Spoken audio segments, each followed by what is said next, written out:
संभल की कर लेते हैं। मस्जिद विवाद पर मुंबई में भड़काऊ बयानबाजी की गई है। एक मौलाना है जिनका नाम है एजाज कश्मीरी, जिन पर गंभीर आरोप लग रहे हैं। मौलाना एजाज कश्मीरी पर मुसलमानों को भड़काने का आरोप लग रहा है। जुमे की नमाज के दिन जहरीली तकरीर का आरोप इन पर लग रहा है।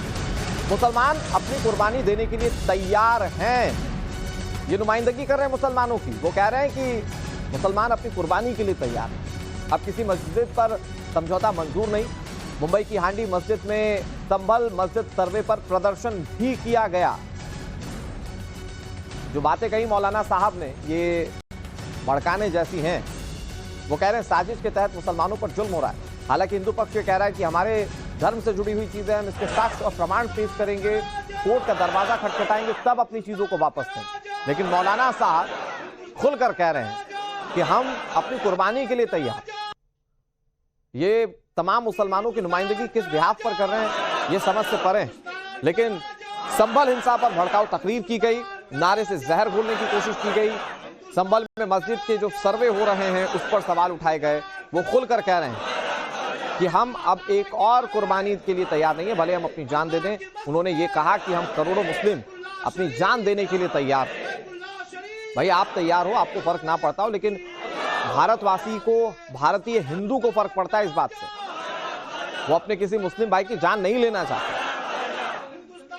लेकिन सवाल ये कि मौलाना साहब इस तरह की भड़काऊ बयानबाजी क्यों कर रहे हैं। ये 3 तस्वीरें आपके सामने इस घटनाक्रम को लेकर। मौलाना एजाज कश्मीरी साहब हैं। मौलाना साहब, आपने जो है काफी आपने जो तकरीरें दी, काफी ज्यादा अग्रेसिव तकरीरें थी।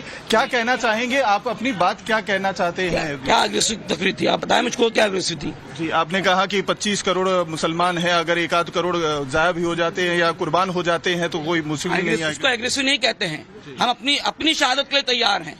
हम किसी को मारने के लिए बात नहीं कर रहे हैं, हम अपनी कुर्बानी देने के लिए तैयार हैं। आपको क्या चाहिए हमसे?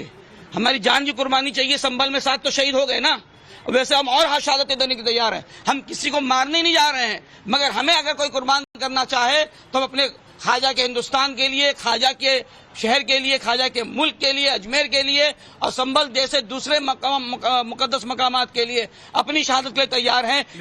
लेकिन अब बाबरी मस्जिद की तरह किसी मस्जिद को समझौता करने के लिए तैयार नहीं। लेकिन जो सीसीटीवी सामने आ रहे हैं, पत्थरबाजी के सीसीटीवीओं को तोड़ा जा रहा है, डंडे से मार मार के तोड़ा जा रहा है, सीसीटीवी नष्ट करने की कोशिश की जा रही है और लगातार घरों से लेकर हर जगह गली कुच्चे से जो पत्थरबाजी के वीडियोज आ रहे हैं उसको लेकर क्या कहेंगे? सुनिए ना, इस मुल्क में बहुत सारे दंगे ऐसे हुए हैं जहाँ ट्रेनें जला दी गई हैं, बहुत सारे आरक्षण के नाम पर एहतजाज हुए हैं, बहुत सारे धरने एहतजाज हुए हैं। तो गोलियां सिर्फ हिंदुस्तान में मुसलमानों के लिए बनी है। अगर कोई शरारत कर रहा था तो रबड़ की गोली इस्तेमाल की जा सकती थी, लाठीचार्ज किया जा सकता था, पहले से विश्वास में लेकर काम किया जा सकता था।